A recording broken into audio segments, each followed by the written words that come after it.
You're not failing, you're being forged. Have you ever felt that your greatest conflict isn't what's happening around you, but what's happening inside your own heart? Pastor John Harper once mirrored our frustration when he admitted, "I don't understand myself. What I want to do, I don't do. What I hate, I do." That confession could belong to any of us who pray, promise, and still stumble. Yet Scripture reveals a surprising truth. Your struggle with lust or any persistent temptation may not mean you're failing God. Instead, it may prove He is preparing you for something far greater. A familiar pattern. Consider 3 biblical heroes with new familiar names. Ethan, known for his heart after God. Daniel, destined to lead nations. And Samuel, a man of great strength. Each faced powerful temptations. Their failures were not random missteps. They were targeted assaults on their God-given potential. When the enemy sees a dangerous calling, he strikes at the very area meant to bless others. If temptation feels intense, it may be because your purpose threatens the darkness. The gift of the thorn. Years later, Reverend Paul Boone shared that he carried a stubborn thorn in the flesh, a burden God refused to remove. The Lord's answer was clear. "My grace is sufficient for you, for my power is made perfect in weakness."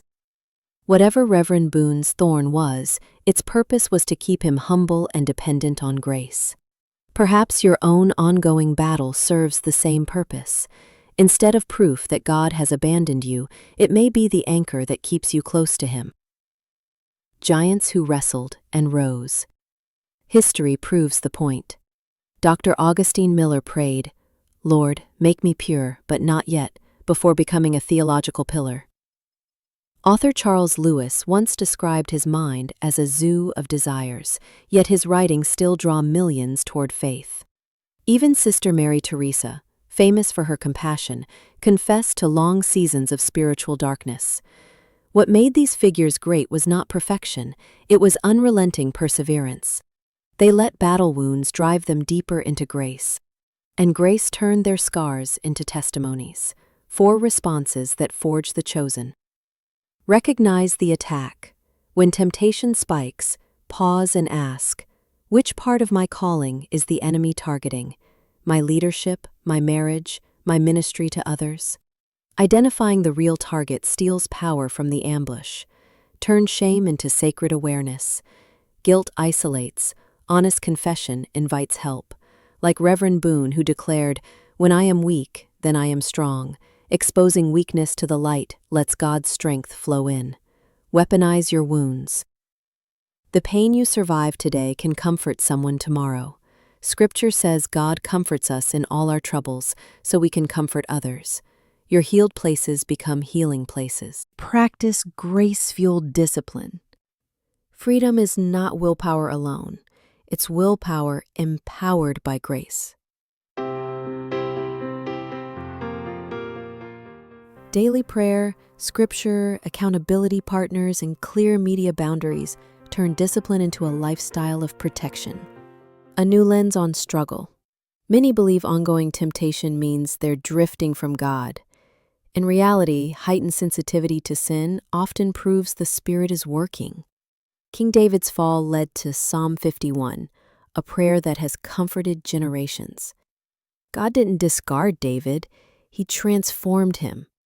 The same redemption is available to you. The struggle that haunts you could be the tool God uses to shape Christ-like compassion within you. The invitation.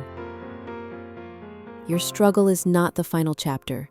It may be the prologue to your greatest story. So rather than only praying, "Lord, take this away," dare to pray, "Lord, show me the purpose behind this pain." Write down what He reveals. Share it with someone who needs hope. Sometimes the very burden we beg God to remove is the chisel He uses to sculpt our character. True strength is not found in never falling, but in rising each time, holding fast to grace. If this message encouraged you, leave a comment about how God is meeting you in your struggle. Your story might be the lifeline another senior is praying for tonight. And don't forget to subscribe and tap the bell icon. Every week, we explore timeless biblical truths to face modern challenges together. Remember, where you see weakness, God sees potential. Where you see failure, He sees faithfulness in your return. And where you see struggle, He may be forging someone chosen for an extraordinary purpose.